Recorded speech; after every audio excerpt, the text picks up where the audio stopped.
Live everywhere. Daily Co's Radio on netrootsradio.com presents David Walton. Kagro in the Morning Show.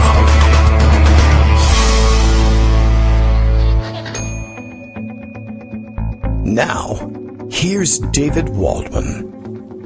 Hey, good morning, everybody. How you doing? Rick, actually, how are you doing? You want to let me know? You can let us know at the KITM hashtag. Eventually, we're going to have to start checking in on people, make sure everybody's got what they need in their homes, make sure people are healthy. We are here on March 16th, 2020. And I don't know what to tell you. It's we're on the edge here. Yesterday was the Ides of March, as you all remember, because I mentioned to you that Friday had been Friday the 13th. Tomorrow, St. Patrick's Day. And I don't know, it seems like a lot of places were still trying to get their act together and still didn't get their act together in time to tell people that it really would be better if they stayed home for St. Patrick's Day. And it's not a big stay-at-home celebration day necessarily. I know we all want to go out and have a good time, but we can't all go out and be together at once anymore. It's just not possible. I mean, well, okay, all right, it's physically possible, but it's not recommended. That's the point, and we're grappling with that in different areas of the country, coming to grips with that at different speeds. Our schools, as you know, are closed here, and much of the country now following suit. Our local schools closed until the 20th, although it was always understood here that could extend further, much further, in point of fact. And since then, the entire state has joined in at the order of the governor of Virginia, who, in a state of declaring a state of emergency, closed schools statewide through the 27th. So I was able to break that news to my younger son. He got an additional week out of it, and I think there will be more. Other areas closing their schools. The state of Maryland, our neighbor to the north, did the same. North Carolina schools now closed as well. And I think the interesting thing is, as school closures wash like a wave over America, there are still some holdouts, plenty of holdouts, and I think they'll get the message shortly. But I'm wondering whether what might end up happening is that the stragglers will end up costing us more at the end. My guess is that so that we don't just continually infect and reinfect one another in a wave, there's going to be some sort of decision that schools need to be closed until a certain date nationally, and that those who took quick action, well, congratulations, you'll probably keep your infection rate low at the outset and therefore also low on the back end. But we all may have to wait for the stragglers to catch up and for their schools to be closed for X number of weeks by the time they finally close them, and we can't all open up necessarily until they have kind of cleared the virus out to the extent that that's even possible, or else it'll just move like a wave back and forth. Or we could, of course, institute a domestic travel ban. I didn't catch the story in full, but it was displayed to me on my weather app this morning.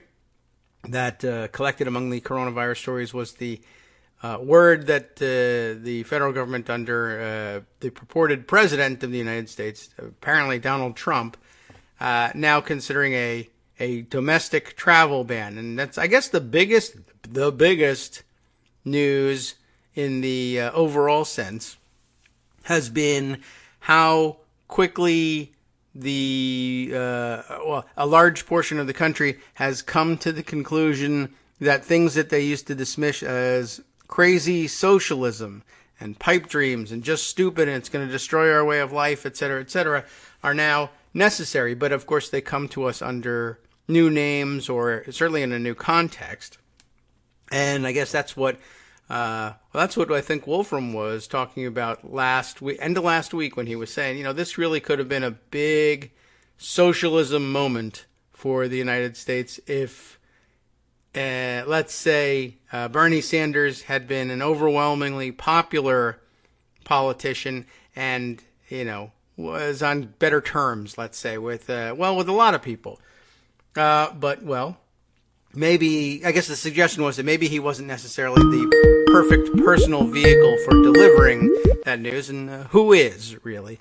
But interesting to see people coming around to these things, as I noticed this morning in a tweet from Atrios when he had harvested from, let's see, was it Bobby, what's his last name? Is it Miller? I don't know. Over at Media Matters for America. I'll have to grab that thing up and take a look. But noting that Brian Kilmeade on this morning's Fox and Friends, pointing up the necessity. Oh, Bobby, it's Lewis is his last name. Bobby Lewis at Media Matters for America had grabbed the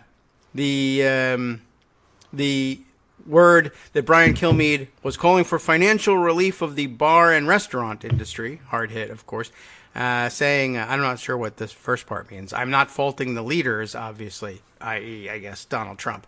But there's got to be a way for Washington, which is where Donald Trump is, to act, to let people know there's going to be money in your hands shortly. Atrios reacting to that by saying, well, hopefully it happens because the alternatives are worse. But LOL, the Republicans are going to be running to the left of Democrats.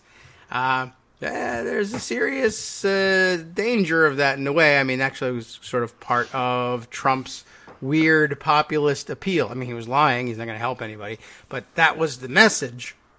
And to the extent that that works, there could be problems, including the possibility of reelecting the president. Although I got to tell you, this Armageddon outside makes it look increasingly unlikely. I will ask Greg Dworkin what he thinks by greeting him and then asking. Greg, good morning. How are you? Don't touch me. I wouldn't try, even if I were allowed by law to do that. Okay, well, that's encouraging, you know. So let's do the politics of this a little bit first, before we get to the rest of the Armageddon. All right. But interesting Politico article today. Oh, no. Trump finds his MAGA movement fracturing over coronavirus. Ah, yeah. The president's red cap followers were united against the socialist candidate, and they had economic wins at their backs to propel Trump toward re-election. They thought it wasn't going to happen anyway. It was going to be a close election, which I thought he was going to lose. And now I think it's increasingly not going to be close. Now everything is suddenly scrambled. Why? First of all, it is a big deal that Biden's going to basically blow Bernie away tomorrow and finish off the nomination, and he's going to be the nominee. And whatever you think of Bernie's socialist moment, it was missed. And there's a flip side to that coin, because Trump had a fascist moment that he missed that too. Oh, well, all right, good. Right? I mean, he could have said, oh, my goodness, the virus came from China, just as I always told you. It's always about America first, and it's these Chinese goods that are coming in that we now don't have enough ventilators and such. And so I told you all of this. I was a visionary. You didn't listen to me. We got to clamp down. It's time to really, go full fascist. He didn't, and now he can't because it's so obvious that he's inept. And his ineptitude has a huge effect because as some of the commentators in this Politico article, I was especially struck by Seth Mandel, who isn't a complete idiot and is the Washington Examiner editor-in-chief, and said that the rapid flip on the right from triumphal unity to existential terror happened in about 2 weeks. He said, I think for a while there was some degree of harmony in the conservative press. If you're debating policy, then it looks like everybody's pretty much on the same page, because whatever people think of Trump, they also don't like socialism. But over the next 2 weeks, the future shattered with the 1-2 punch of Joe Biden trouncing every candidate during the next 22 primaries, placing Sanders' campaign on a death watch, sudden complete shutdown of Italy over coronavirus, Trump's decision to shut down travel between Europe and the U.S., and now much of the nation is shutting down to save itself from the rapidly spreading outbreak. And while they applauded Trump's earlier decision to ban travel from China, they couldn't overlook the fact of testing and CDC's inability to mount a strong prevention campaign against the virus. And some are actually criticizing Trump's initial messaging. Actually doing it. Yeah. So you have, just to give a concrete example, you have Tucker Carlson saying take it seriously, and Sean Hannity saying it's nothing. So that's the nighttime, folks. And this morning, if Fox and Friends are starting to freak, it just means that, the message is getting through. Now, here's another one that I wanted to highlight, and this is a Google search for coronavirus based on red state, purple state, blue state. Okay. And in February 15th through March 15th, so if you just take the month, red states were 62% search, blue states were 81, and purples were 71. So if you were in a red state, you didn't care. It was blue states that were getting hit. Google search for coronavirus. Okay, I see. Yes. Right. Whereas now, over the last 4 days, they're almost equal. So as the virus spreads and starts to hit red states, it matters more. But it's even more than that. And this comes from Matt Mata, who was a political scientist who was tweeting about this yesterday. Newt Gingrich is stuck in Italy. Hey, he decided to go. Don't look at me stuck. I'm in Italy amid the coronavirus crisis. America must act now. We should be planning for a worst-case pandemic and using the kind of intensity of implementation which served us so well in World War II, he wrote in Newsweek. Yes. Okay, so my point is, and Matt Mata's point overall was that given skepticism about the seriousness on the right, Newt's message could have persuasive power. Several psychom studies, poli-sci people, find that people holding views at odds with science are more likely to change their minds when told to do so by like-minded sources. So I saw that and said what has to happen is that Newt Gingrich and a bunch of heavyweights, including Mike Pence, need to go on Fox. Would help if Trump did it, but actually the best thing Trump could do is button his lip out of an abundance of caution for 14 days. What Pence and the others could do is go on Fox and tell that audience it's real. That's far more important than anything anybody else can do. They're not doing it, but they need to, because that's the only way you're going to bring those red states along. If you hear it on Fox, it must be true. They set up a propaganda network. Use it. Yeah. That's certainly one method available to them. In the absence of their doing that, I would say the next best actor in that role turned out, I think, to be the sports leagues. Yeah. Well, you get their attention. Yeah. But, if you really want to drill the point home as to what you need to do, drill a hole. Yeah. Have that message on Fox. As Gabe Sherman writes this morning, Fox and Friends have freaked out this morning. If these lackeys get worried, it's getting bad out there. And that's, a backhanded way of getting that message out there. Yes. Now, the other way to get that message out there, and it's not just the sports leagues, headlines this morning, CNN Business, markets are back in panic mode as the global crisis deepens. Dow's down, futures are down over 1,000 points. So you can expect some circuit breakers. Typical. And it's going to be like a really bad market day. This after Trump spent the weekend celebrating the fact that the market went up on Friday. Right. Yes. Well-timed speech. That is, well-timed not to have the impact. So the short traders come in Friday afternoon at 3:30, as they often do, and it always has a little bit of a bump on Friday afternoon at 3:30. So he says, see, it's due to me. And so, fine, it's due to you. So this morning it's due to you, too. I guess so. But you have the markets, you have sports, you have your schools being closed, which does get people's attention. It does. You have idiots who are getting lambasted. I think there's so much going on. I'm having trouble following this, but I think it was the lieutenant governor of Oklahoma or someplace similar wanted to go to Vail to go skiing, and it turned out the ski places are closing down because Jared Polis is governor. He doesn't want any of that stuff. Okay. And was complaining about, I just, dropped everything and I was on my way there. Thanks a lot. You're ruining my family vacation. Yeah. And Jared Polis tweeted back, well, thanks so much for thinking of the first-line people who are putting their lives on the line in this emergency. Yeah. And, shaming works for somebody other than Trump. Trump is unique in that regard. He doesn't regard shaming as anything important because he's a narcissist, malignant, classification. Everybody else, if you're male at least, you do get shamed. And so Polis shaming politicians like that will help a little. And when that message gets out there, as it will, one way or the other, then you're going to have the rest of Red America coming along.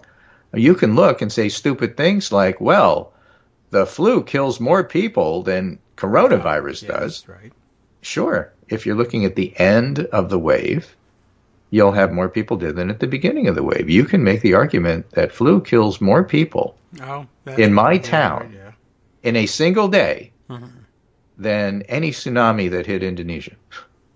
That is before true. it hits. Yeah, right. As long as After you are it early hits, enough. that's Right. kind of change.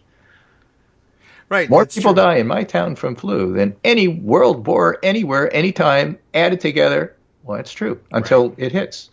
Sure. And then all of a sudden the numbers change real quick. Right. More So stupid people arguments than like that have a short shelf life, is what I'm saying. I guess so. You could also go with more people killed than died in the World Trade Center on Something September like that. 10th. Yeah, so what's the big deal?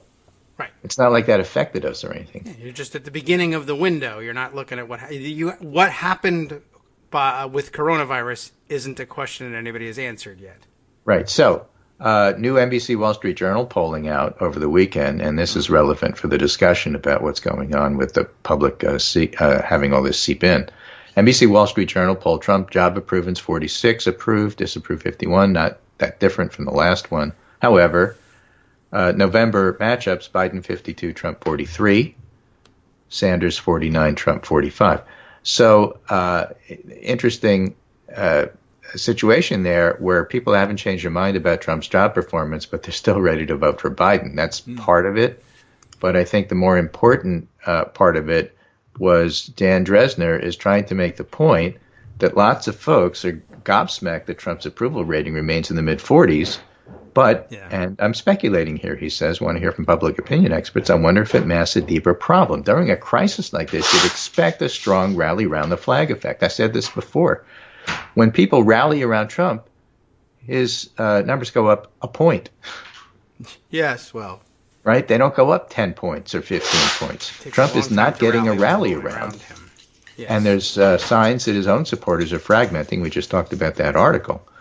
So, this may be, again, high watermark, but the point Dresner is making, the point I'm making and have made for a while, is Trump cannot go up. He can only go down. And there's lots of stuff that's going to happen that's actually going to drive those numbers down. So that is the politics of it. And I think that that's important to keep in mind. Now, there's other things that are happening, too. The other point that I don't know if it was Seth Mandel or others that are making in that political argument is that Trump was elected by his peeps to be a war president. Oh? They wanted war on liberals. Oh, yeah, that war. Right, okay. The one and now they've got a war on a virus. Now, both of these are intangibles, but Trump had some weapons to wage his war. He had Fox News, he had lying, he had the full understanding. His superpower is understanding how the press works from having dealt with tabloids in New York for 30 years. Yes. And he knew he could bamboozle them and lie, and they weren't going to call him on it because he's the president of the United States. So, he was doing all of these things, but this strategy isn't going to work against the virus. And the point that the people in the article were making is that if he's a war president and he's failing, since everybody hates him anyway, don't like the rest of what he does, they've always hated his tweeting, then he's going to fall apart. All right. If you're the war president, you got to be winning. That's, I would think, key to, nobody really votes for vote for Trump. He lost the war. Well, but you voted for Trump because you thought he was going to win the war. Right. Now, if you're dumb enough to think he was winning, you're going to support him. If you're, sort of, this is what I tell the pollsters because I'm not going to tell you that I made a mistake, then you say, okay, I approve of him, but actually I'm going to vote for Biden. But something as bad and as far-reaching as coronavirus response is actually going to fracture all of that. So he'll keep, 2/3 of his supporters, which is the other way of saying a political landslide against him. Okay. The only reason his numbers stay the same, again, is Republicans. We saw this with Jimmy Carter. You can't hit the 30s. You can't hit the 20s like with Richard Nixon unless your own party deserts you. So nobody should ever expect him to be below 40 or 35, which is his floor, until or unless the Republican Party deserts him. The frustrating thing for us has been, okay, if he's 35 to 40, I get that. Why is he 46? And that's because you got low information voters who are just looking at the economy. Oh, did I just tell you the economy is crashing? Yes. I think well, so you lose them. This is just a bad situation for him to the point where even the White House, and I say that because these are not the brightest bulbs in this store, not the sharpest knives in the drawer, are realizing this is a problem for his reelection. Now, last problem, and that is for the truly neutral people who just want to see it get done. Trump is clearly and obviously putting his reelection and trying to preserve the markets over public health. The markets are crashing because the virus isn't under control. How do you get the markets to get fixed? You get the virus under control. He doesn't understand that. He doesn't see this as a public health crisis. He sees this as a crisis to get himself reelected and is acting accordingly. And that's why over the weekend, yesterday was one of the better press conferences, and that's only because everybody else was speaking.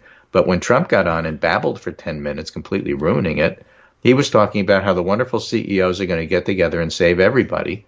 And he was trying to talk the market up because he's a con man, and nobody was buying it. Can't do that on Sunday. And they basically had to shuttle him off the stage and didn't let him. I have to go make some phone calls. You have to get out of here, Mr. President.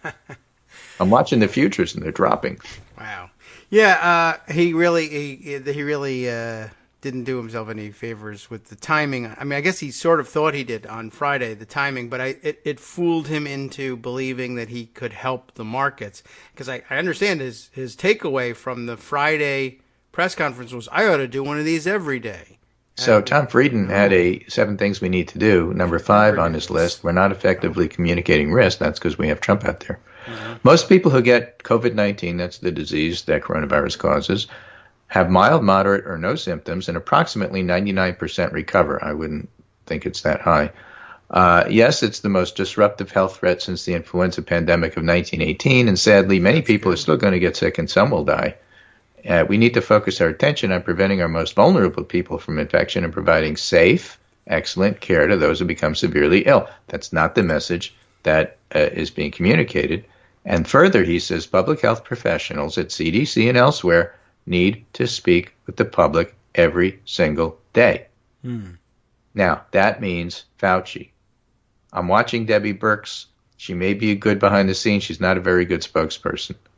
She becomes unbelievable because she says things and screws up her credibility. For example, she came out with this stupid flowchart over the weekend showing that Google was on it and they were going to put a website on to help us with testing.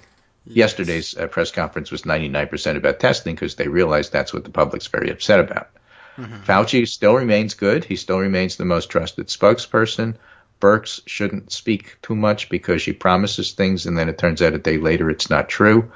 And part of the whole problem with not only communicating what's actually going on, but also watching the MAGA response to it, is that there are stupid people, including in the press, What? who assume that if you say something, it must be true. Oh, yeah, right. Oh, right? No. I mean, Trump doesn't have to produce testing. He just has to say, yes, testing is great. It's the best. It's perfect, like my phone call. And people will believe him because he's a president in the United States and this is a public health crisis. In fact, testing is not perfect. And just because he says it's out there doesn't mean it's out there. It doesn't mean that the professionals on the front lines are able to get tests. Maybe by the end of this week, that would be okay if that was the message. Not okay because it should have been done a month ago, but that's besides the point. Looking forward, we should be able to get much better testing by the end of the month, and that's why he rallied the public health service in their uniforms to get out there and tell people that. The logistical people who are responsible for getting testing got on TV yesterday and said that by the end of the week we'll be in much better shape. They also revealed that they've been scrambling for the last 72 hours without sleep to try to get this done, meaning they did not have it done 72 hours prior. Yes, good point. And what I'm saying is that, fine, they said that. Just because they said that doesn't mean it's true and it's happening. And the MAGA world will say, look, he's on top of it. He's leading. Look at this. I don't care if he gets credit for leading. The point is you can't accept anything that certain people in this government say on face value because they're con men, they're lying, and it's not true. And over and over and over again, Trump has gone out there and said untrue things. Now Debbie Birx, because Google never had a website to have people get ready to learn where to test. Trump claimed that was the case. And then Debbie Birx came out with a flowchart showing how that was going to work. It never existed. It was vaporware. Yes. And somebody who accepts it because they said it is an idiot. It's yeah. not their fault. But this is like the 1,972nd time that he's come out there and said stuff that isn't true. Yeah. Stop believing him. It's the 1972nd episode of How to Read a Trump Comment. I can't make it any clearer. Right, exactly. And so I know that people want and need to trust the president on this. You can't. Too bad. Get him off the stage. Yeah. Abundance of caution, 14 days, shut up, okay? And get other people out there and not Birx, because you can't get your credibility back after you do that. Yes. I hadn't really been tracking on her credibility as much, but yeah, it's the Surgeon General, the one who said Trump's much healthier than I am. You think I'm going to believe a single thing he says after that? Come on, get him off. Yeah, man. All right, well that was pretty incredible. There's plenty of stories about that Google site too. I'm still not entirely sure what actually is there. They've now scrambled to put something up. What happened is that Jared and a bunch of his friends were talking about ways this might help. Yeah. So it's not Google; it's one of the other companies that's part of Alphabet, which is Google's, corporate umbrella. Right. And they were going to talk about getting it done for California. And there's a bunch of Google volunteers, engineers, who always volunteer to help with a crisis. So they were brainstorming. Oh, that's nice. And Trump comes out and says, "Okay, this is what we're doing." The brainstorm. So just because you say it doesn't mean it exists. And he said it, and it doesn't exist.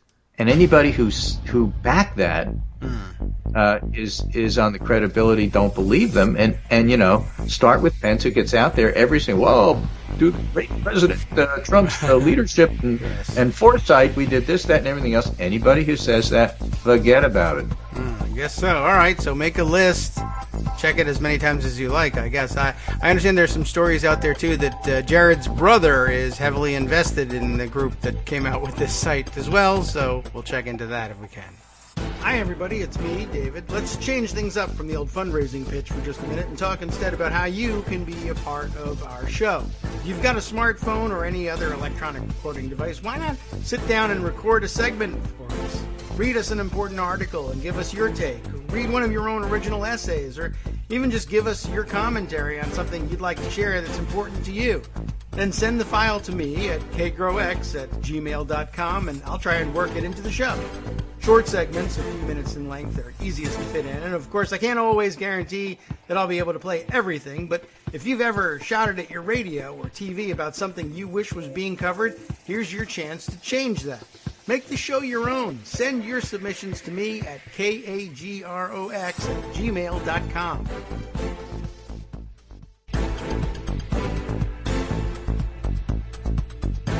Welcome back now to the Kagro in the Morning Show here on Netroots Radio. We're still open. There's no reason for us to close down. We are practicing extreme social distancing here in the studio. I have moved to Virginia, and I have placed Greg in Connecticut.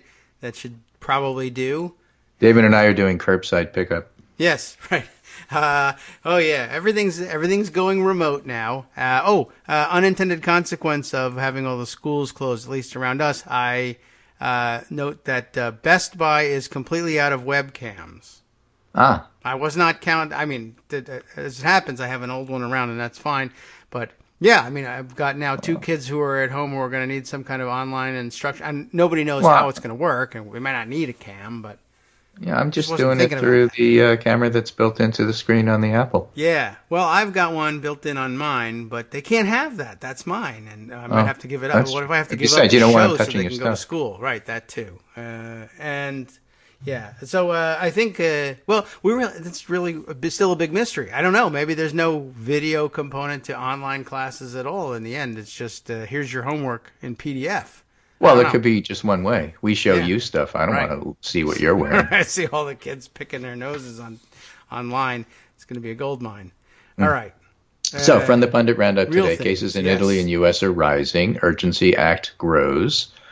And there's a great piece by Harry Stevens in the Washington Post, Why Outbreaks Like Coronavirus Spread Exponentially and How to Flatten the Curve. And it's got visuals there. It was so good Obama was tweeting it around.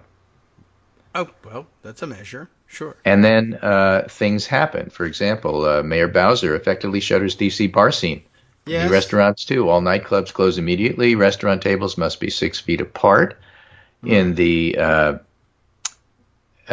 French Quarter in New Orleans on Saturday night. The mayor of New Orleans sent sound trucks to tell everybody to get out and go home. Yeah. Which, of course, are tourists because nobody who lives in New Orleans goes to the French Quarter. That's true. I saw over the weekend. It's like a 1.5 block area that is packed tighter than Shanghai. Everywhere, and at least on a Saturday night.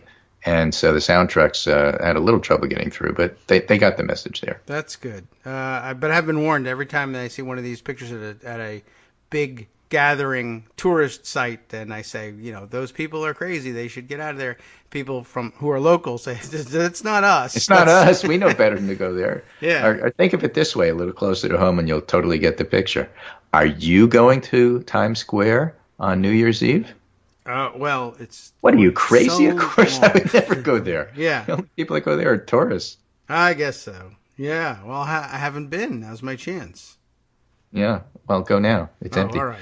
And also a little warmer. So breaking from last night, the CDC recommending gatherings of 50 or more people over the next 8 weeks be postponed or canceled. Mm-hmm.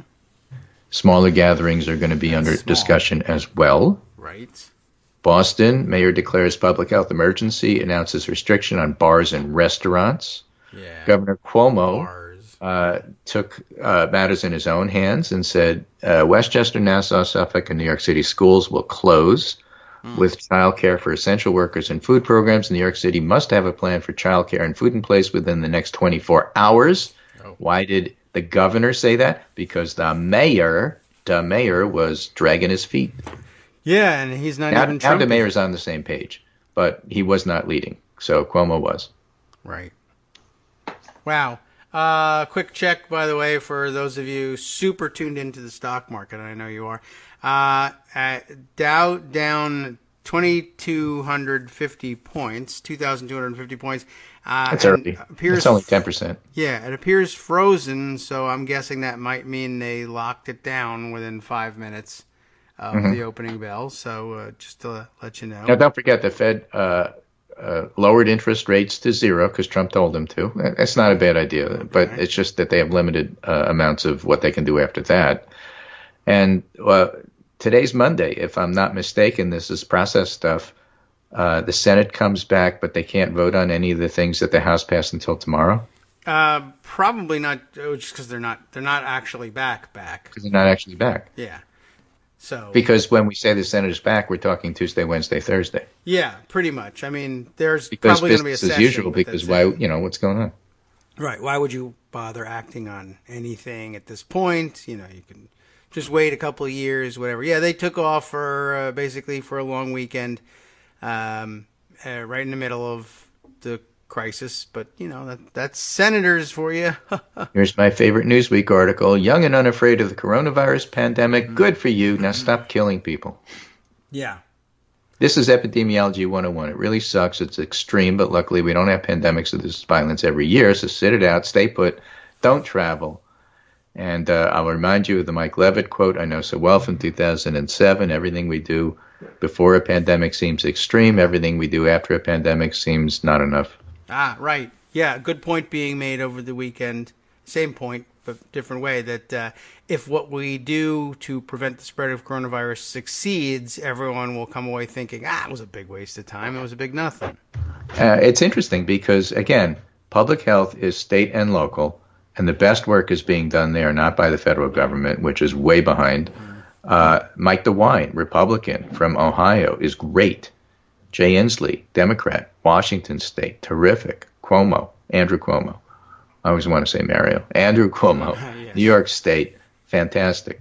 There are governors who Jared Polis in Colorado. These folks are doing a great job. Then we have the ones who are not on the same page, who don't really understand. And, to me, that's simply a function of their state health departments. If the state health department is telling you that this is serious, you got to take it seriously. Lamont in Connecticut's doing a good job. We have a great health department. Lamont made the suggestion over the weekend, which Cuomo reiterated this morning when I heard him on Morning Joe, that it's imperative that New York, New Jersey, and Connecticut, tri-state area, governors get together and determine a uniform bar policy. It makes no sense to close the bars in New York and just go over to New Jersey to drink. True. Especially if you have to drive home. Especially if you have to drive home, but in terms of congregating. The coronavirus won't get you that way. I mean, if you crash hard enough. Right. But, no carpooling. Yeah. And so you got to be uniform about this, and Cuomo was making the point, this is one of the reasons why there has to be a federal policy that the states can implement, and it's up to the states to implement them, give them a little wiggle room so they can figure out what to do. But in general, in these circumstances, the job of the federal government is to set minimal standards, and then if the states want to clamp down further than that, fine. It's not the other way. Yeah. Right? If the CDC says 50 or more gatherings, don't do it. The states can't say, okay, well, locally we'll do 75. What they can do is they say locally 25. So you can make it stricter, but you can't loosen up. And that's what the CDC is woefully behind on. And they really need to do this. Washington Post has a pretty good article here. Trump is breaking every rule in the CDC's 450-page playbook for health crisis. This was written 10 years ago, 15 years ago. We know how to communicate on this. And as we've been going along, and I keep telling you all the stuff that Trump is doing wrong in terms of messaging, there's a playbook for that. Well, if you want to read it. He's such a rule breaker and a maverick. Something. The press often plays it that way. Again, it's he's writing his own rule book as opposed to he's Josh crazy. Hopkins, former top FDA official. I think he's out of Baltimore. Yeah. And Johns Hopkins University professor who's using the CDC manual to teach a crisis communication class says we're studying what to do and what not to do on the same day.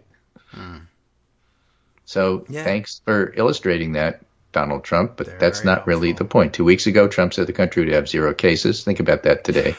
This week, there were more than 2,200. Actually, it's more than 3,000 now. Yes. 49 deaths. When asked at a news conference Friday why he disbanded the White House Pandemic Office, Trump denied saying so, saying, I didn't do it. I don't know anything about it. Yeah. When asked if he bore any responsibility for delays in testing, Trump said no, blaming instead circumstances and regulations. When asked if Americans should believe Trump or his top health official, Tony Fauci, Trump sidestepped the question. I think the big takeaway from that one was asking him, does he accept responsibility for the lag in making the testing available? I accept no responsibility I don't whatsoever. accept responsibility, no. Not at all. Not at all for anything. There's already posters around D.C. of his face saying, I don't respect, I don't I'm sorry, this guy's not getting reelected. And I don't really care what the polls show right now. All right. Well, I won't let it happen. And, honestly, I mean, it's getting so crazy at this point. I mean, my tweets over the weekend are mostly like, look, there's no hand sanitizer. Stop looking for it. Buy pitchforks. That's what you need. No, buy soap. There's still soap. Well, yeah, there's still soap. But hopefully, I think if you everybody can't find has toilet paper, use tissues. If you can't find tissues, use CVS receipts. If you can't find CVS receipts, use newspapers. Get by. That's really not the issue so much. Pictures of Trump's inauguration crowd would be another good suggestion. By the way, the information on the stock market was still locked down, of course, but there was some video that I saw tweeted by of the actual open with the poor guy who got the job of ringing the bell this morning, and you can see he knows exactly what's going to happen. Rings the bell, and he's like wearing a helmet. No, but he makes these sort of like the double fist pump sort of move, the Trump thing, but he's got just a grim look on his face. He's really doing like, please just don't crash right away. Wait till please, the camera should cut away from me before we impose the lockdown. And it didn't. The video was illustrating that it took under 10 seconds from the opening bell to lock trading. It just opened and went boom. Let's just finish with some Democratic primary politics, because I do want to go back to that February 20th NBC Wall Street Journal poll. And the one that just came out this month. Mm-hmm. In February 20th, Joe Biden was at 15%, 1.5 in the Democratic race nationally, and Bernie was at 27. Mm-hmm. And with this one that came out over the weekend, Biden leads Sanders 61-32. Bit of a change in circumstance. Yes, back in 2004, CBS New York Times National Democratic poll, Kerry was at 7. Okay. And by February, he was up 53-17 over John Edwards. So Kerry is the only one that people can think of that had a similar surge. Kerry was boosted by a broad focus on electability and fears that the insurgent candidate, Howard Dean then and Bernie Sanders now, might be too risky in a general election. But Kerry got going in Iowa, and Biden didn't click till South Carolina. Yeah, okay. Well, these things like viruses roll in waves across the country. Right. But again, the important part of all of that is just highlighting how much has changed over the last month. And it really is pretty amazing, not just on the Democratic side, of course, but the economy and, pre- and peri-pandemic. Well, that'll change everything, obviously. It's one of those sort of moments. Wow. All right. I'm not even certain where to go next. There's no segue from this, really. Right, there isn't. And then I'm going to see if either. I can track down some of Mark Murray's tweets over the weekend about the poll, because I think that's probably the best way to summarize them. And here we are. At least I got his feed, so let's see what he was having to say. And not a tremendous amount, because I got the wrong Mark Murray. That's the trouble with having a name like that. That guy is so boring. Yeah, I know. They had, what I'm looking for is they actually had coronavirus information in there, and that's what I'm trying to track down. There we go. Hi, Mark. It's actually the real Mark. There he is. And there he is. So Dave Wasserman tweets, with the primary race effectively over, and I'm sorry, Bernie Sanders supporters, but it is over. With the primary race effectively over, the more time Bernie and Joe spend attacking each other instead of Trump only endangers Dems' prospect of fall unity. And that's the debate last night was fine. It was just a good debate. It was two guys sitting down talking about policy without an audience. It was fine. Biden held his own. Biden said he's going to pick a woman to be my vice president. That's the biggest thing that came out of it. And nobody else is really going to pay that much attention. All right. Well, some people did because, I follow them on Twitter. So I know somebody did. Right. It wasn't a big deal for me. So that's all there is to say about that. Okay. People vote tomorrow, and then Bernie's going to get skunked in 4 states, especially Florida, and it's over. Now, during that poll, they did find evidence that the nonstop, it's just like flu, what about H1N1 partisan hoax message on the right and from the president is more than just spin. It's undermining public health response, and that's why it's so important they get on Fox and fix that. Coronavirus partisan divide for Democrats. Are you seeing family worries? Democrats 68, Republicans 40. Okay. Avoid gatherings. Democrats 61, Republicans 30. I would point out Democrats' numbers there are not high enough. Travel plans. Democrats 47, Republicans 23, restaurants 36, Republicans 12. One of the things that's going to have to close if you're talking about more than 50 people are mega churches and religious services. And some of the conservative states had quotes, from pastors as saying, my people don't really believe anything. Mm-hmm. This is a liberal, lie, and they're ready to get down and lick the floor. People are licking all kinds of things. Yeah. I wouldn't believe it. Right. So that, again, will change. Firstly, as it starts hitting closer to home, and secondly, as the messaging from conservatives like Newt Gingrich. Not that I think that Gingrich is the icon that everybody watches and believes, but just a good example because he's got a big mouth and he talks all the time. So, that's important. Americans see Trump's handling of the coronavirus through the same lens as his presidency. 45% approve of his handling in it, almost identical to his overall job rating of 46. And again, that's okay. That's a partisan thing, but you can tell that to a pollster and still vote for Biden. Yes. Now, 75% say they have confidence in the state government, 62% they say they have confidence in the federal government, and 48% say they have confidence in President Trump. Again, to give you an idea, there is no rally around Trump. And he significantly lags the other two, state first, federal second, and then way below that is Trump at third. And part of the issue there, again, is that 48% may seem high to you, given that it's Trump. It's incredibly low, given that it's a crisis.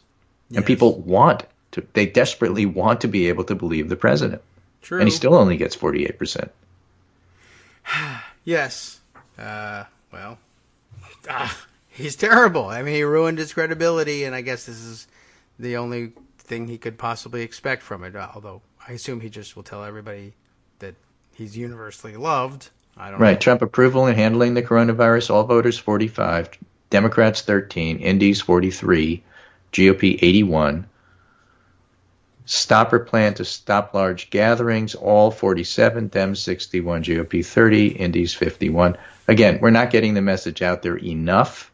But again, this poll, like all polls, lags behind. If you collected it a few days ago, things are going to change as of tomorrow. True. Right. And, like the virus. To me, this is a baseline poll, and then just take it from there and see how often. One thing that didn't happen, and Mark Murray and I were talking about this online, and he actually said he would take my suggestion. Oh. I said, okay, fine. Can you split this out by evangelical versus non-evangelical? And he said, no, we didn't ask, but it's a great idea. We need to ask that next time. Okay. Good. Get asking before everybody's dead. Right. Anyway, so that's it. Yeah, the rest of the show is yours. Happy talk. Sure. Make All jokes. right. Do butterfly shadow things. I just flew in from China, and boy, my arm's I tired. don't know what to tell you. Yeah. I got nothing for this.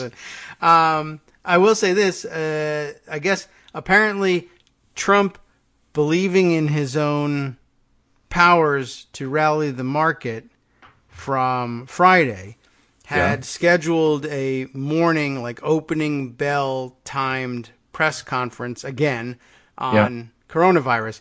But the stock market opened up and crashed, and they just came and announced that it will be postponed, which is, you would imagine that could possibly be the case. He loves the stock market. He loves to look at the stock market.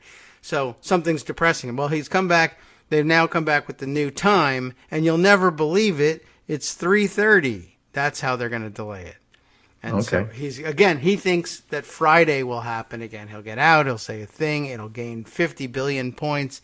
And it'll all be okay, despite the fact that it paused trading within seconds.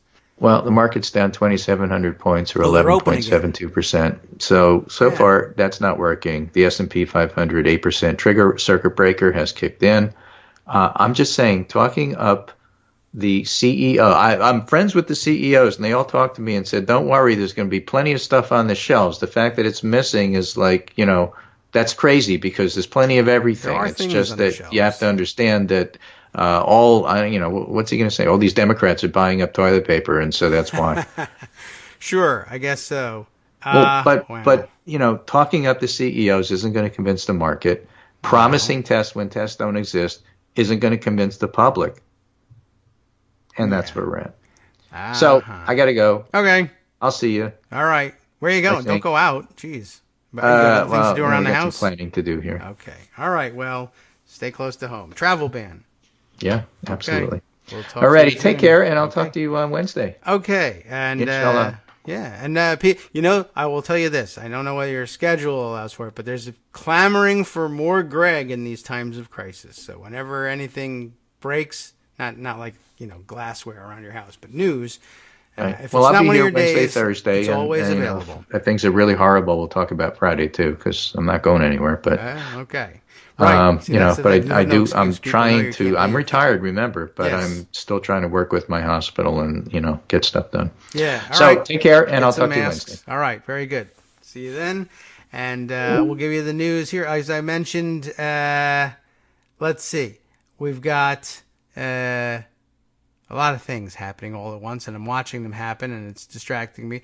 But interesting, when we found out about the delay in the press conference, and in particular the time to which it's delayed, good point here from Brian Boyler, as always, but many times.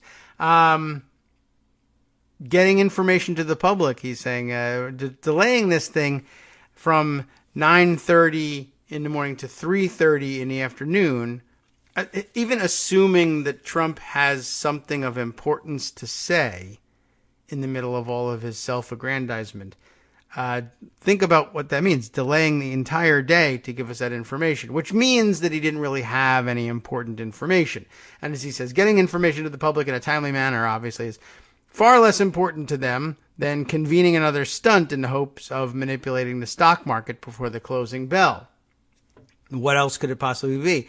If it was an emergency and everybody needed to know this information, they would have, I can understand delaying at 9:30 just to absorb the enormity of the crisis if the stock market is a crisis.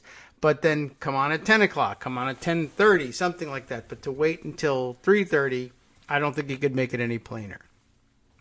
So there you have it. Was there anything else that we need to digest from, say, the Friday press conference? I have so many things, and almost all of them are tweets, put away over the weekend from, or in Pocket, that maybe what I need to do is scroll down there and start from there and, wow, see what I got. Oh, you almost certainly would have seen over the weekend the story in the New York Times about the hand sanitizer and mask hoarder in Tennessee. Yes, you would have seen that. Do I have that story originally put away? I mean, that was astonishing to me. But, well, it wasn't a surprise, which usually kind of goes hand in hand with astonishment, but not in this case. I think everybody sort of figured that there were people doing this,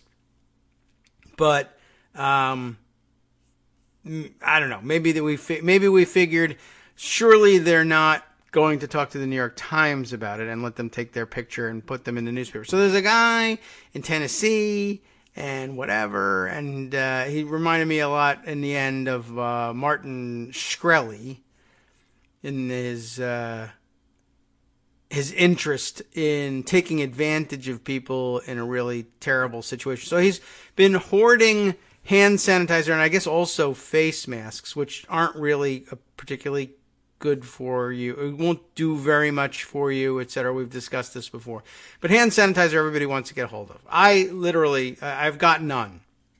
I'm not hoarding any, but I would have tried, not on the scale of this guy, but I would have bought a couple bottles of that. It's handy to have around. It's helpful. I tried to buy the component parts of it to make my own when Greg informed us all that you could do it with 2 parts alcohol, 1 part aloe vera, and make sure that the alcohol content, the total alcohol content, remains over 60%. So you got to have relatively strong alcohol to begin with. That's what the 91% alcohol is good for. And by the way, I read an article somewhere that said that depending on what you're fighting, the 70% alcohol may even be better at what you're trying to fight when it's a bacterial thing. 70% alcohol is apparently better because the more water helps the alcohol pass through the membranes of the cells you're trying to destroy, bacteria, and get the alcohol into the inside of the cell and destroy it. But apparently, be careful because this is a virus, and maybe the stronger alcohol actually is better at dealing with viruses. You don't need, I guess the additional water isn't as helpful in killing viruses as it is in killing bacteria. So 91% alcohol is still very important to have if you're making hand sanitizer with it, so it's easy to get a decent mix that gives you 60+% alcohol in your hand sanitizer. It's medicine. It's like they have to go to school for years to figure out all this stuff. Anyway, this dude was hoarding all the hand sanitizer, and there's a long story about him running around central Tennessee once he realized that there was going to be this huge demand for hand sanitizer and other emergency supplies. And he found, geez, essentially what he found was people in central Tennessee aren't yet getting the message that they'll need this much, they'll need all this hand sanitizer. And so, from my perspective, what he's doing obviously is I've learned early that this is necessary, and I'm going to grab it all up at these little out of the way, hole in the wall stores before everybody realizes that they're actually going to need this stuff. And resell it, on eBay or on Amazon. He opened an Amazon store and he was going to distribute things this way, but, price gouging in order to do it. And it was pretty incredible. And anyway, it made a lot of people mad, as it should. And if I can I even find the article now? Here's, I'll track it down. Anyway, so he's price gouging and trying to sell this stuff online. The online markets have clamped down on this, and that was part of the story, that they were saying a lot of people are stuck with these stockpiles that they put together because in an anti-price gouging move, the online market said, no, we're not going to allow third-party sellers, particularly if we catch you price gouging outright, we're just going to close you down. Here we are. And anyway, this guy had a very interesting sort of attempt to have a Martin Shkreli take on it. Here's the article. He has 17,700 bottles of hand sanitizer and nowhere to sell them. He also had, like disinfecting wipes, and he had the masks and all this stuff, and he was planning on making a killing. He literally just rented trucks and went with his brother all around, and he came back with this excuse of, he said, I'm simply fixing inefficiencies in the marketplace. This hand sanitizer is piled up where people don't want it, or rather, there aren't enough people who realize they need it yet, so they haven't come and gotten it. Whereas there's incredible demand for it in the cities where they're all sold out. So I'll take this rural hand sanitizer and sell it to the people in the cities where they need it. He says, I honestly feel like it's a public service. His price gouging about that. He says, I'm being paid for my public service. Well, nobody else seemed to think so. Nobody who read the story, and neither, as it turns out, did the Attorney General of Tennessee. We'll get back to that after this short break.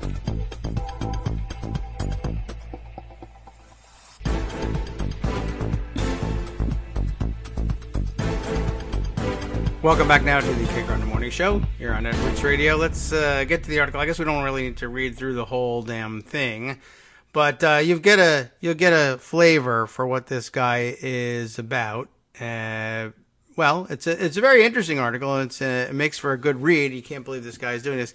So what's his name? Noah Colvin.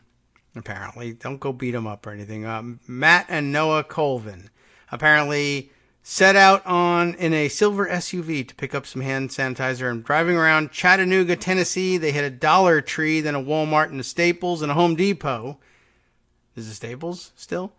At each store, they cleaned out the shelves, just bought whatever there was. And over the next 3 days, Noah Colvin took a 1,300-mile road trip across Tennessee and into Kentucky, filling a U-Haul truck with thousands of bottles of hand sanitizer and thousands of packs of antibacterial wipes, mostly, he says, from little hole-in-the-wall dollar stores in the backwoods. The major metro areas were cleaned out. And so he's been posting them since on Amazon. And it says here, Mr. Colvin has said he posted 300 bottles of hand sanitizer and immediately sold them all for between $8 and $70 each, multiples higher than what he had bought them for. To him, it was crazy money. To others, it was profiteering from a pandemic, which is actually what it is. The next day, Amazon pulled his items and thousands of other listings for sanitizer, wipes, and face masks. I guess he wasn't buying face masks. Those you wouldn't find necessarily in a dollar store in Chattanooga. The company suspended some of the sellers behind the listings and warned many others that if they kept running up prices, they'd lose their accounts. eBay soon followed with even stricter measures, prohibiting any U.S. sales of masks or sanitizers. So thanks for the public service there, jackass. Now we can't even buy it at reasonable prices. Now, while millions of people across the country search in vain for hand sanitizer to protect themselves from the spread of the coronavirus, Mr. Colvin is sitting on 17,700 bottles of the stuff with little idea where to sell them. And so he goes on. Oh, what is it? Right here it is. It says, from being in a situation where what I've got coming and going could potentially put my family in a really good place financially, he's gone to, what the heck am I going to do with all this? Ha ha. Interesting, too, by the way, to have spent your time in the run-up to the pandemic buying all the hand sanitizer that your neighbors could have had when they needed it and selling it to city slickers who'll pay $70 a bottle for it, apparently. He thought he was fixing inefficiencies in the market. Of course, he was actually killing his neighbors, but whatever. And interesting, though, that I'll put my family in a really good place financially, maybe, if they can do it. But interesting that, I mean, there's a picture of him and his family in the, in the piece, and they seem to be a very loving family. I'm just curious how much time he spent buying food and, everything else that his family might need during the pandemic. Did he put his family in a really good place there? Do they care? Is his wife upset that there isn't enough? Do they have stockpiles of food and diapers and who knows what else they're going to need for all this? Or do they just have lots and lots of hand sanitizer, which, again, is not even as good at killing the virus as soap, or getting rid of the virus anyway. So I don't know what to tell you about this guy. But the story goes on from there. And I mean, I think at this point there would be no surprises for you if I read all the way through it. And there would also likely be no surprises for you even if I didn't, quite honestly. So you get what you get out of this. There's some nice pictures of all of his stockpile, and that's of interest. And I guess I'll tell you this part is the next part of the story here. Let me go back to Pocket and find this follow-up work on the story from a Twitter blue checkmark type personality by the name of Emily Gorsensky, Gorcenski. And, well, I don't know what to tell you. She identifies as creator of firstvigil.com and, all right. Oh, and I'm trying to figure out how do I read this. When you have words run together with no spaces, and sometimes it could be anything depending on how you break it up in your mind. What does this say? I think this is saying howhatesleeps.com, unless for some reason she thought it would be interesting to have her website be named howhatesleeps.com. I don't know what e-sleeping is supposed to be, and I doubt that she meant ho. But anyway, howhatesleeps.com. But here's what I gather from having read her very interesting tweet thread involved with the Antifa folks, the anti-fascist activists out there. And you can see what the connection is here. Here's what happened. I only found out basically after the fact what was going on. And she explained it in a tweet thread. And here's what she did. She looked at the New York Times article, like most of us did, and said, what a dick. We really need to do something about this guy. And what can we do? And apparently she's a internet sleuth and good at this sort of thing. And here's basically, long story short, what she did was she looked at the picture and looked at the article and was able to sleuth it out with internet access. All right, this guy's whole gig depends on our not knowing. We know who he is. We know approximately where he lives, but we don't know, what would he do if we found out which specifically which storage locker was all of this stuff in?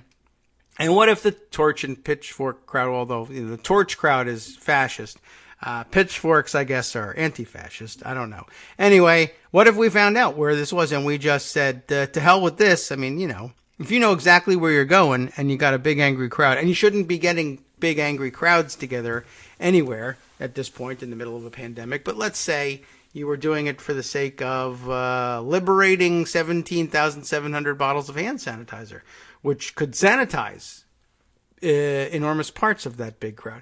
But with a large enough crowd and enough whatever behind you, you can say, Mr. Hoarder, that is not your hand sanitizer anymore. It will become now our hand sanitizer. And I don't know whether that was the motivation and it isn't what happened. That's good news, I guess, for Law and Order types. But basically, what Emily did here is, I guess, puts everybody on notice. Yeah, if you're going to get publicity for yourself for whatever reason, be aware that people can use it to identify you and take away your stuff or change circumstances on the ground for you. So, after the fact, she wrote this thing up saying, a lot of people asked me how I found the storage unit so quickly. So I'm going to give you all a little tutorial about how anti-fascists like me use small details to find people. This is very interesting. This is a good process story. First, she starts with the photo that, one of the photos that illustrated the New York Times piece, and says this photo is credited to Doug Strickland from the New York Times. Let's follow along. It has nothing to do with the fact that Doug Strickland took it. She's just being nice and giving credit for the photo. The New York Times article, she says, makes it clear that these folks are in Eastern Tennessee. So what's the first thing I can find that sticks out? Eastern Tennessee. She's looking at the picture. It's a picture of one of the guys, I don't remember which one, unloading a U-Haul truck using the ramp and a hand truck and heading into their storage locker to put away their boxes and boxes of hand sanitizer. What's the first thing I see in the background that strikes us as anomalous? It is the fact that the storage locker facility includes in the background, way behind the guy, a storage shed that is full of boats in Eastern Tennessee. Okay, that's not what's going to happen at every storage facility in Eastern Tennessee. Boats, boats, boats. So she does a little research and finds out that they live, she's got their names, of course, and she can search around. They live near Dayton, Tennessee. Don't go beat them up or anything. So I Google boat storage, Dayton, Tennessee. What's the first result? It's screen capped here. Selfstorage.com. For them, they find affordable boat storage options, Dayton, Tennessee, updated 2020. 8 results. Cheap boat storage in Dayton, Tennessee. View the prices. So she follows the Google hit. Okay, fine. I click through, and right at the top is something that piques my interest. The second result. There are 2 results that come up. One, Chattanooga, Tennessee, place called Life Storage in Chattanooga, Tennessee.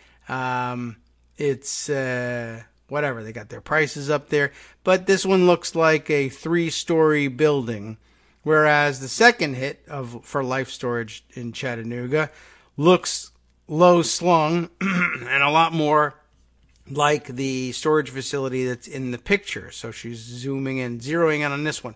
Why the second one? Why not? Why couldn't it be that the 3-story building is elsewhere on the property and they have some low slung buildings elsewhere? Well, what catches her eye here on this one is the pictures of the closed doors on the various storage lockers. And she notes storage facilities often paint their door colors as a branding technique. Blue doors at the second Life Storage, although I assume they all have blue doors, but the blue doors match the result. So now I want to look a little closer. The first photo in the listing looks promising, but it isn't conclusive. But it does give her an address. So she goes with the address. Google Maps gives some more promise. One thing in particular, taking a look at the Google Maps satellite photo for the address she got for the storage place. She notes one thing in particular. She's got an overhead view of the layout of the place with all their storage lockers, but that there's also this weird angled structure here on the left that sits off apart and at a weird angle compared to the neat rows of storage lockers. And she says, well, this looks very similar to the angle that one might expect from the photos of the boat shed. The boat shed that's behind the guy is at an angle. And so she says, we'll take a look even closer. And she zooms in on Google Maps and says, look at the gray patches in the parking lot and the yellow painted line highlighted here in red, as she does in the photos. And, you can't see the photos, of course. But I'll share with you the tweet thread so you can take a look at it yourself. But this looks a lot like what we see in the satellite photo. But we still need more. So let's look closer. If we go to the Street View, Google Street View, remember? You all thought that was such a great thing? No, it is. It helps with these. In Google Street View, we can see brown support pillars protected by yellow parking bollards over at the boat storage facility. We can see those in the image from the Times also. Moreover, we see a wooded hill behind the storage shed, so it's looking like they have the right place. This tells me we have the right facility. Now we just need the location of the actual storage locker inside of this thing. We know where the locker is by address, but which one is the locker? Well, only one area has a clear shot of the camper and boat shed, and it lines up with the gray concrete parking fill that we saw from the overhead view, right? Zooming in as far as I can get, she says, I can see that there's a place where the overhangs change over the storage lockers. It's happening in the photo of him unloading. You can see that the overhang, he's essentially, that means he's pictured at the last locker or near the last locker before the building, the attached buildings shift and the overhang moves, right? It's not one continuous line. Zooming in as far as I can get, I can see there's a place where the overhangs change. We can see this in the Times photo, and that tells me everything we need to know to pinpoint his exact storage unit. Things that give you away, she notes for the record, are the things that are not the focus of the shot. It's details in the background, the foreground, shadows, changes in coloration where they're not expected. If you do, well, she uses a different word, but if you do crappy things and you put your stuff out there, it will be found. Moreover, for all comrades, if I can do this stuff, so can the fascists. So remember, be careful when you release photos of yourself. She says, I have geolocated people from pictures of cranes in the background of their images and used local construction permits to figure out where they are. I have used the shape of downspout guards and styles of siding to identify neighborhoods. So it's a warning for everybody, and especially people who might, she's warning at the end, people who might be on her side, who might think it's fun to share photos of themselves doing something that they can give away a lot more than you think. And that's always been the case. So interesting, good sleuthing. What happened with all this? Did the crowd show up with pitchforks and tear into the place and loot it? No. They alerted the Attorney General of Tennessee, who said, yeah, this is against our price gouging laws. And they came and lawfully broke into and seized the hand sanitizer and will now be distributing it as needed on a much fairer basis than this guy ever had plans for. So interesting story, to be sure. And I was fascinated by the process. And I love sleuthing. It's always good to see people do this. All right, let's see. What other fun things do we have to share from over the weekend? Gosh, there's a lot.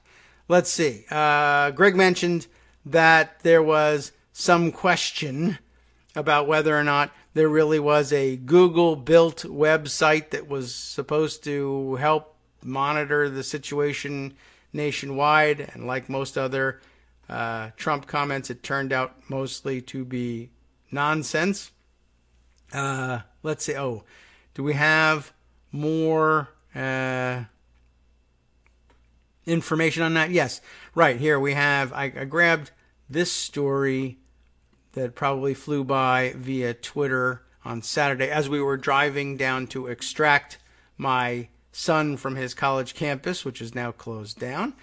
Yes, from TheVerge.com. Contrary to Trump's claim, Google is not building a website, a nationwide coronavirus screening website. Instead, Verily, which I guess is the company operating under the Alphabet umbrella now, Verily is building a triage website, but just for the Bay Area. Now I understand they might be trying to ramp things up and expand it because they've been sort of put on the spot. But apparently the reporting on Friday at 6:20 p.m. was that Google is not working with the U.S. government in building a nationwide website to help people determine whether and how to get a novel coronavirus test, despite what President Donald Trump said in the course of issuing an emergency declaration for the coronavirus pandemic. Instead, a much smaller trial website made by another division of Alphabet, Google's parent company, is going up. It will only be able to direct people to testing facilities in the Bay Area. More than an hour after Trump's press conference, a Google Communications Twitter account passed along the following statement from Verily, which is a different company inside Alphabet's corporate umbrella, saying, well, what we said it was going to say. We're developing a tool to help triage individuals for COVID-19 testing. Verily is in the early stages of development and planning to roll testing out in the Bay Area with the hope of expanding more broadly over time. We appreciate the support of government officials and industry partners and thank the Google engineers who have volunteered to be part of this effort. I still haven't tracked down, I don't think, where I saw people mention that, although I think we can probably track it down. It's probably in my Twitter mentions, where people say, by the way, the Kushner family invested in this Verily project for other reasons, perhaps, but that by now they're just, at this point, taking profits from this, or that's how it got on the president's radar. Anyway, let's see. Let's see. I'm going to skip over this one and see if I can find some of the other interesting items, some of which made it to Pocket and some of which I'm still sort of searching through my Twitter feed. Maybe the Twitter feed was the source of the more interesting things. Also on Saturday, let me bring this one up. Brandon Friedman, I thought, making a very interesting point about what people are gathering, what people are hoarding, not just profiteers looking to resell hand sanitizer, but all sorts of things that people are hoarding, and making a different point here. Imagining a scenario in which having a conversation with other types of hoarders, like a guy who might say, hey, I got a truck with huge tires and a winch. I have 10 assault rifles and 20,000 rounds. I'm prepared for anything. To which some other person might respond, you should prepare for the global pandemic by washing your hands and maintaining a safe social distance. To which our guy, of course, because we understand his political bent, says, why is everyone making such a big deal? Right? Now, they don't believe in coronavirus. They only believe in zombie apocalypses or whatever, maybe Red Dawn or something, or Jade Helm for that matter. That they're ready for. But when it comes to why don't you wash your hands, what? How dare you? And I do think that this is all part of an anti-PC shtick. They just think they're just not going to do what they're being asked to do because something. And some Twitter idiot or another made herself famous over the weekend by responding to Alexandria Ocasio-Cortez's plea that everybody, look, you don't really need to eat in restaurants for the most part. Stay at home.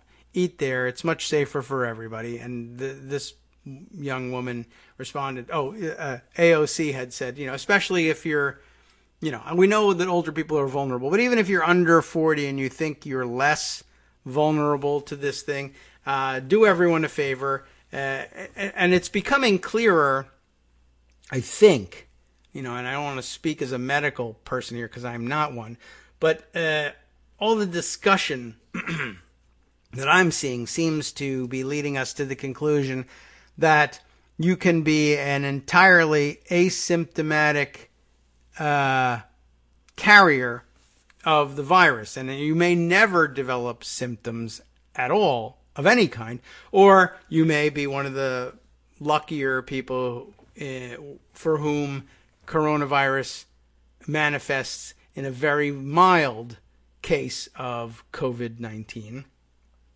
But they're trying to emphasize, I think, that look, you may be at your most dangerous as a vector for this virus when you're asymptomatic. I did see somebody suggesting that the viral load, it turns out, was much higher in asymptomatic or pre-symptomatic people than it was in people who are exhibiting the symptoms, which would be a very interesting and curious development. And the point here really is that for anybody who's measuring the necessity of their social distancing by whether or not they're symptomatic might just be completely wrong about this and posing a great danger to everybody.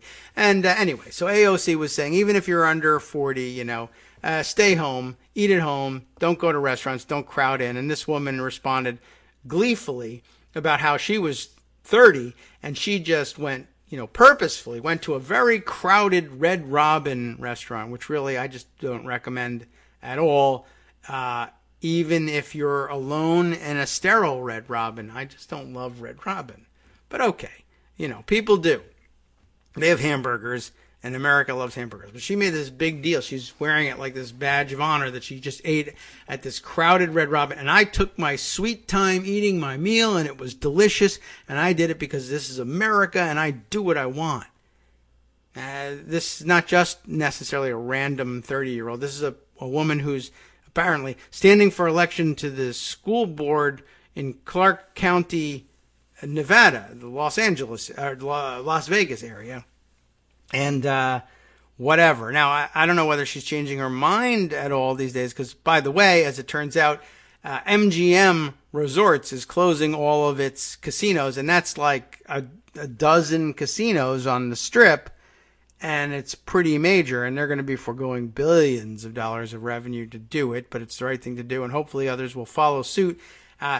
She's got to be paying attention to the casino industry if she's that kind of conservative, right? A Trumpy conservative would be heavily influenced by the casino industry in the Las Vegas area. Anyway, she made she became briefly Twitter infamous for resisting this directive, not even a suggestion from AOC, but also because AOC did it. She was going to be anti-AOC. I just had a hamburger. Anyway, so apparently now everybody talking about what we're up to here, that people are like, I'm going to die at Red Robin for freedom, and it's going to be awesome. I don't know. I would say, by the way, before moving on forward through Saturday and Sunday developments, one more from Friday. I wanted to put it on the record. I did at the time, and I think we ought to be checking into this one.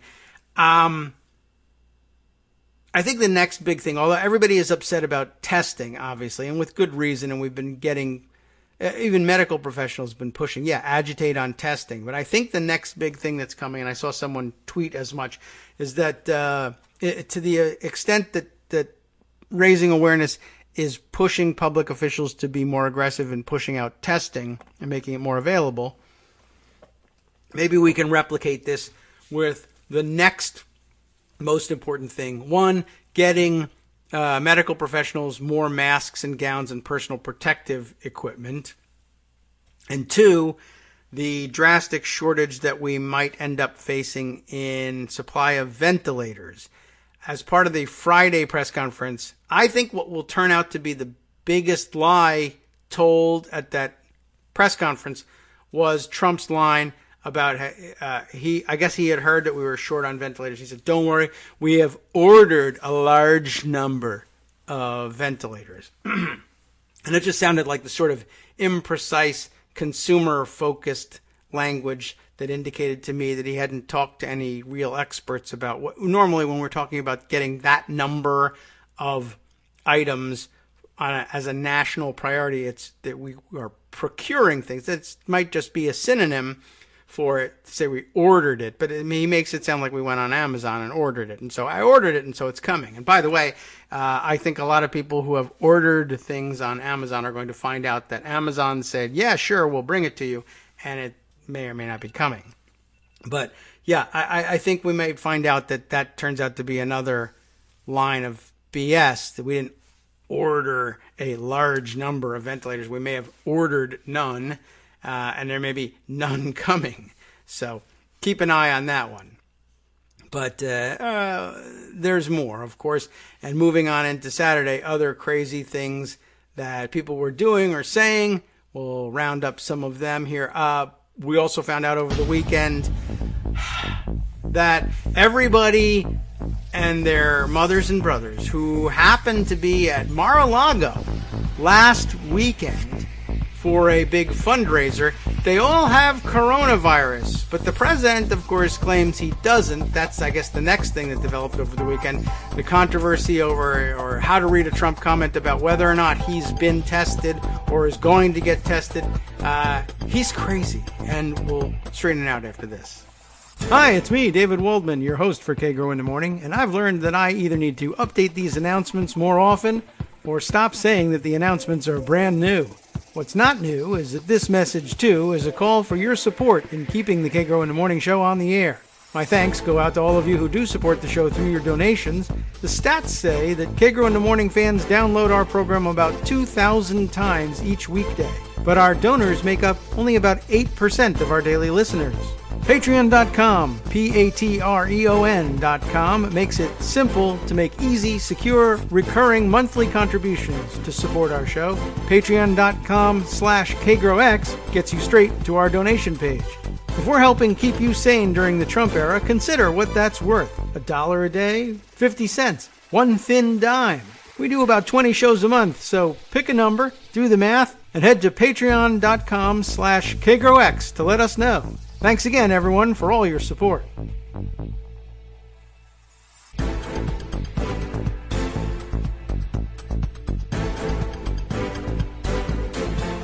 All right, welcome back now to the Kagro in the Morning show here on Netroots Radio. I left off describing to you about Petri Dish Alago and how everyone who visited it last weekend miraculously, for some weird reason, all have coronavirus except for Donald J. Trump, who loves to lie about everything, and his guest, President of Brazil, what's his first name? I can't even remember. It's an interesting one, but Bolsonaro is his last name. That's all I can remember, but it starts with a J, doesn't it? We'll have to look that up. Well, might as well get it right here. Jair, is that how he pronounces it? Jair, and you know how those. I don't know my Portuguese pronunciation. Anyway, apparently he and his entourage were present at Mar-a-Lago. And there's a lot going on at Mar-a-Lago last weekend. Apparently, there was both a big fundraiser, and I don't know what Bolsonaro exactly was there for, but he was there, and I don't know why. And also, Don Jr.'s girlfriend, Kim Guilfoyle, it was her birthday party last weekend. And so, you know, whatever, they gathered people for that too. So everybody's there, and Don Jr. is there, and Ivanka's there, and Bolsonaro, I don't know whether he was at the birthday party or not. The mayor of Miami is there. So, look, I don't know. I mean, you probably heard the story already. Like, two of Bolsonaro's aides who were with him at Mar-a-Lago have coronavirus. Bolsonaro was originally reported he's got coronavirus too, but then Bolsonaro went on his own Facebook page and told everybody, no, I don't have coronavirus. But Bolsonaro is like basically the Trump of Brazil, so who knows? He's just not going to admit it if he has it. So that's that. So he says, no, I don't have coronavirus. Trump also, of course, saying, no, I don't have coronavirus.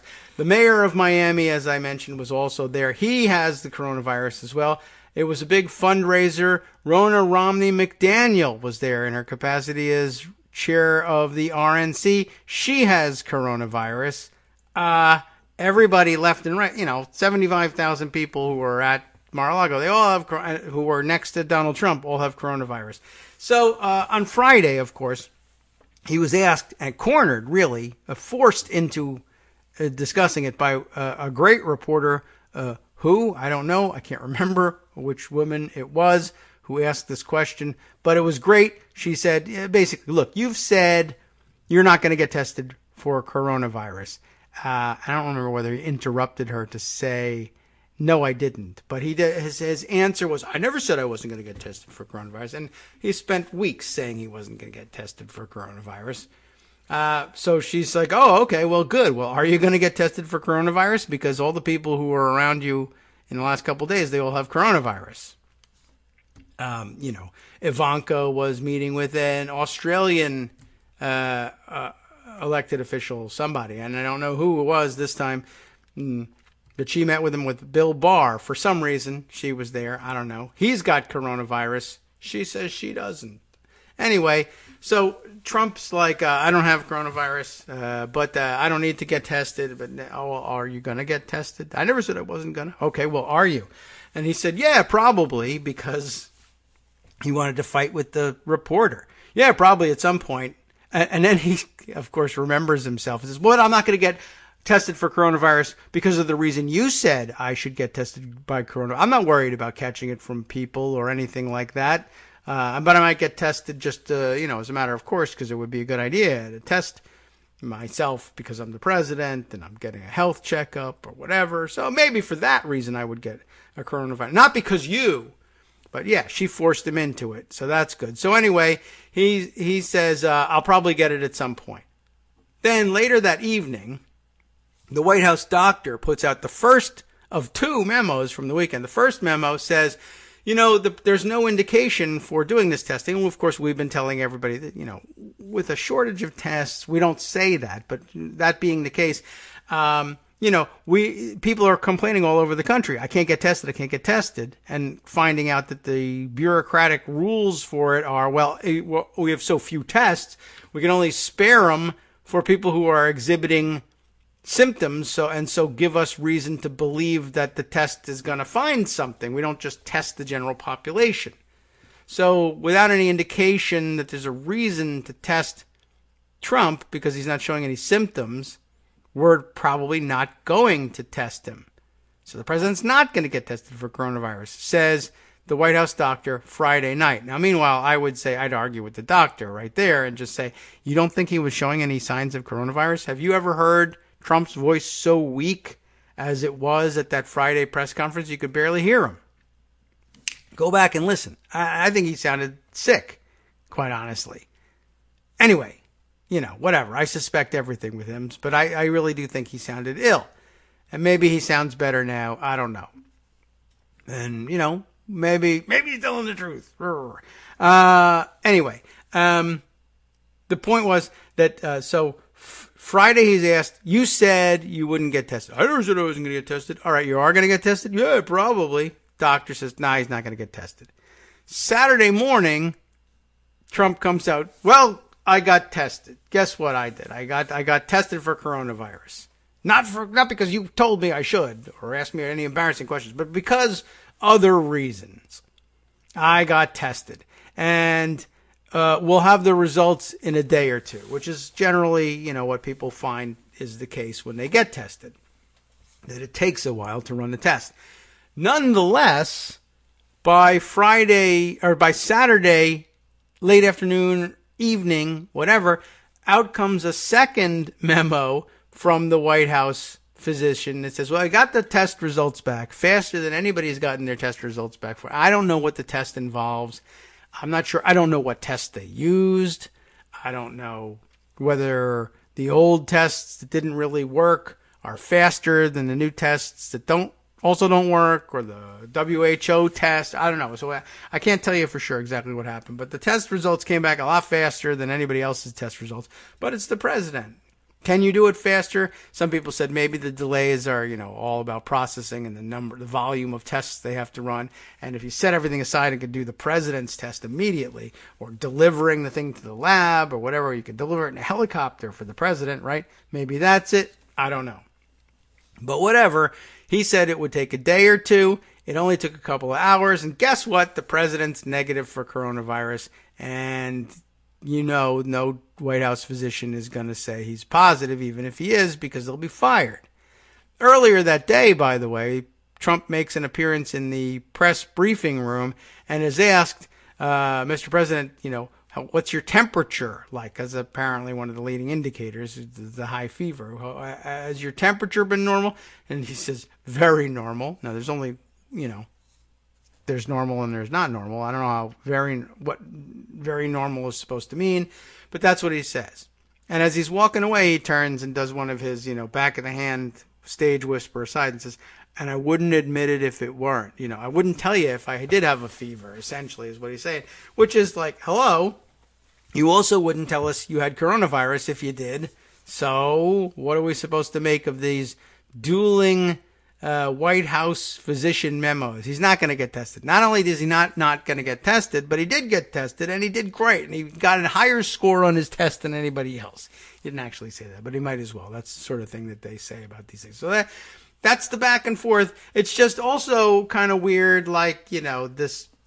No one seems to be willing to report, and I guess the legal departments are telling him not to do it this way, but gee whiz, 7 people around him have the coronavirus, and what a miracle, there is the spin they're giving. What a miracle that despite the fact that 7, 8, 9, 50 people with coronavirus, confirmed cases of coronavirus, have been around and shaking hands with and interacting with Donald Trump, he hasn't caught it. He's beat the odds 50 times over. Unless Donald Trump is the asymptomatic vector for all of these people catching the coronavirus, which is what I've thought for a long time. But, we'll wait and see, I guess, and see how long it takes them to admit that this is the case. All right, moving on from there.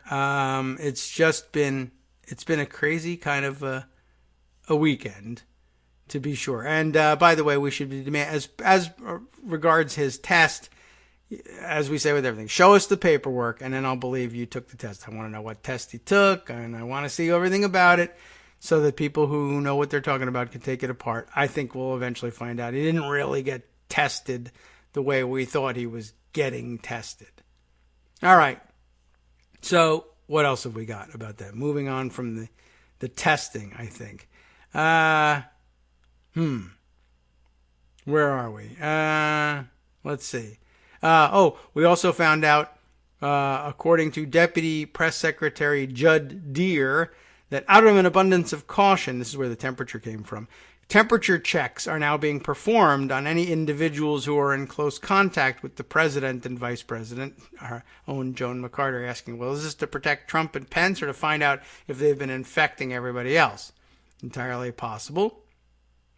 And, wow. This, I guess, it's a little incongruous here. Not a good segue, as I'm just looking through my Twitter timeline, because so much was happening. Round some of these things up. I did notice this one has nothing to do with coronavirus, but our own, since we're talking about our own folks here from Daily Kos, Marcos checks this one out, grabs the tweet of Molly Nagel, the 2020 campaign reporter for ABC, reporting that Joe Biden's campaign was confirming that he has reviewed Elizabeth Warren's bankruptcy plan closely and is endorsing her proposal, as he said in his Illinois town hall. That's a significant shift, as the proposal would largely undo the 2005 bankruptcy bill that the two clashed over in Congress, Biden and Warren. And Marcos making a good comment, and reminds me of ones Greg has made along the way about you steal the best ideas. But Marcos put it this way, saying this is how the practical left helps spur change, even when it loses at the ballot box.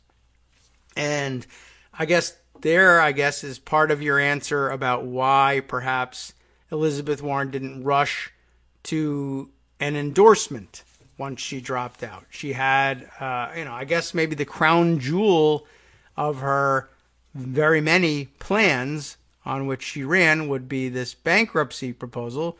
That was a very big deal for her. That's, her chief area of expertise when we think about Elizabeth Warren.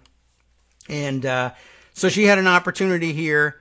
Presumably it was open to Bernie Sanders to review and accept and endorse the plan as well. But maybe not. I don't know. Maybe she made an exclusive offer to him or whatever over the Biden side. But why not endorse Bernie Sanders immediately? Because they're ideologically much closer than people imagine Elizabeth Warren and Joe Biden to be. And one answer is it doesn't look like Bernie Sanders has got a real chance of winning, and it might be not the most strategic use of your leverage to back him at this point. Of course, it may also be that you're thinking about party unity and you're going to back Joe Biden because it looks like he's going to win. But why not rush out and do that? I mean, other people did. Well, maybe this is it. Maybe we may find out that her endorsement may be contingent on getting the endorsement of a lot of her plans and attaching them to one or the other, or maybe even both of the campaigns that remain. Or maybe she's just not going to endorse. But there you go. If you hurry up and endorse, you don't have the same kind of leverage to get a serious review of your proposal over in the Biden camp. On the other hand, sometimes it'll work out differently, where the Biden camp might say, well, unless you endorse, we're not going to take a look at your proposal. But I wouldn't do that with a person like Elizabeth Warren, who has that many plans available that could really help fill out your campaign, So, let's see. What other interesting items am I culling from the Twitter feed? There were so many. Let's see. Oh, yes. This was an interesting development over the weekend as well. Word came, and still unraveling this story out of Germany, that apparently, a pharmaceutical company in Germany that was working on a promising candidate for a COVID-19 vaccine that is the subject of some competing spin from the weekend. And I don't know exactly which one I believe, but the most negative one that came out, the one that made it a sensation on Twitter, was the idea that apparently Trump had contacted this company and was offering all sorts of enormous incentives for them. The first report was to make this vaccine in the United States and to make it available exclusively in the United States or exclusively to the United States government for distribution in the United States, and that it be literally America first. And when it turns out, it sounds like the truth is somewhere slightly on the other side of, more towards the scale of normal. Apparently, they offered them all sorts of incentives to move their operations and or reincorporate in the United States and become an American corporation, and then also produce the vaccine in the United States and give it, at least at first, to the United States. The exclusivity thing is a claim that is backed by the German government. They believe that they have evidence that Trump actually made exclusivity a part of the deal, which is where it departs from normality. But it's also not the only weird ethical and business ethics question circulating around COVID-19 vaccines. Another story about Ryan Mossgrove tweeting about this, a regular dude from, originally from Florida, as it turns out, but tweeting under the handle of Workerism, saying, I haven't been able to stop thinking about this. A U.S. pharma company with a potential COVID-19 vaccine is in court trying to prevent China from getting it. Why? Because they're worried that the Chinese will distribute it to the world for free, and they want to get paid. And I know we're all supposed to. There's a legit argument about making sure that people, profit from their investments in trying to find a cure. But I think there's probably plenty of motive to try and find the cure, even without exclusivity and becoming the wealthiest person in the world as a result from it. But there you have it. Ryan tweeting here a tweet that he picked up from another person here who has, captured some screen grabs here. U.S. pharma company Gilead Gilead, which owns the most promising COVID-19 vaccine, maybe it is, maybe it isn't, is booming in pandemic stock sales, preparing to sell the vaccine for $50 to $100 a person, which might even still qualify as, reasonable to some people. We'll see about whether or not that triggers any protest about making it free or even lower cost. But anyway, they're in a legal battle to try to deny the Chinese government access to their vaccine because China would make the vaccine and make it for free and ship it to the global south. That's pretty amazing all by itself. So that another strange development on the vaccine front. Moving along, other items here. Oh yes, wow, so many side stories here. There's going to be a whole lot of links here. Anyway, I was reminded by one of the stories of some of the churches that did close over the weekend that a lot of times this wasn't in the article, but this was a story about the churches that were closing just period. But I was reminded just talking to somebody that AA meetings, like Alcoholics Anonymous meetings and other support group meetings, are very often held in church spaces. And there's this other unforeseen bad ripple effect of social distancing. Social distancing mandating social distancing is particularly among these groups of very vulnerable people who the Alcoholics Anonymous type platform, the 12-step platform, physical proximity to your peers is enormously important to that. And the program is very dependent on physical meetups and, your sponsor being able to get to you if you feel something coming on here, you feel weakness coming on. And these meetings, just the regularity of them are a big part of the success. And what if you can't have them? Something we haven't been thinking about. So I guess we got to, and with social distancing and isolation, how do we check in on people who might weaken in their resolve to stay away from alcohol or drugs or anything else?